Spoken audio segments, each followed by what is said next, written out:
નડિયાદ પાસે 45 જાનૈયાને food poison, વર કન્યા પણ હોસ્પિટલ ભેગા। અમદાવાદ વડોદરા એક્સપ્રેસ હાઈવે પર નડિયાદ ટોલ પાસે જાનૈયાઓને ફૂડ પોઈઝનિંગની અસર થઈ છે।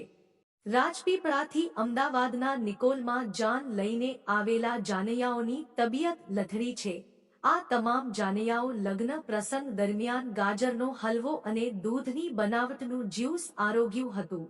આ પછી વરકન્યા સહિત આખી જાનને હોસ્પિટલ ભેગી કરવાનો વારો આવ્યો હતો। અમદાવાદ ખાતે લગ્ન પ્રસંગમાં જમણવાર બાદ પરત જતા સમયે બસની અંદર સવાર જાનૈયાઓને થયું ફૂડ પોઈઝનિંગ અસર થઈ છે। ચાલુ બસમાં જાનૈયાઓને ખોરાકી ઝેરની અસર શરૂ થઈ અને ઝાડા ઉલટી શરૂ થયા હતા। મોડી રાત્રે લગ્ન સમારંભ પૂરો કરી પરત અમદાવાદથી રાજપીપળા જતા સમયે નડિયાદ પાસે આ ઘટના બની છે। ચાલુ બસમાં અચાનક તમામ જાનૈયાઓને ઝાડા ઉલટી અને પેટમાં દુખાવો થતા નડિયાદ ટોલબૂથ પાસે બસ ઊભી રાખવામાં આવી હતી। બસમાં સવાર જાનૈયા તબિયત બગડતા નડિયાદ પાસે બસ ઊભી રાખી 108ને જાણ કરવામાં આવી હતી।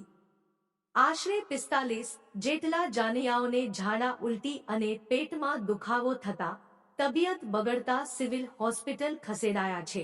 લક્ઝરી બસમાં ગંભીર હાલતવાળા દર્દીઓને 108 દ્વારા તાત્કાલિક નડિયાદ સિવિલ હોસ્પિટલમાં લઈ જવામાં આવ્યા છે। બીજા દર્દીઓને લક્ઝરી બસ દ્વારા હોસ્પિટલમાં લાવવામાં આવ્યા છે। હાલ 45થી વધુ અસરગ્રસ્તોને નડિયાદ સિવિલ હોસ્પિટલમાં સારવાર ચાલી રહી છે। તો સાથે જ વરરાજાની કાર પણ હોસ્પિટલ પહોંચી છે, જ્યાં દુલ્હનની તબિયત પણ બગડી હોવાની વિગતો સાંપડી છે। સ્થિતિમાં સુધારો આવી રહ્યો છે।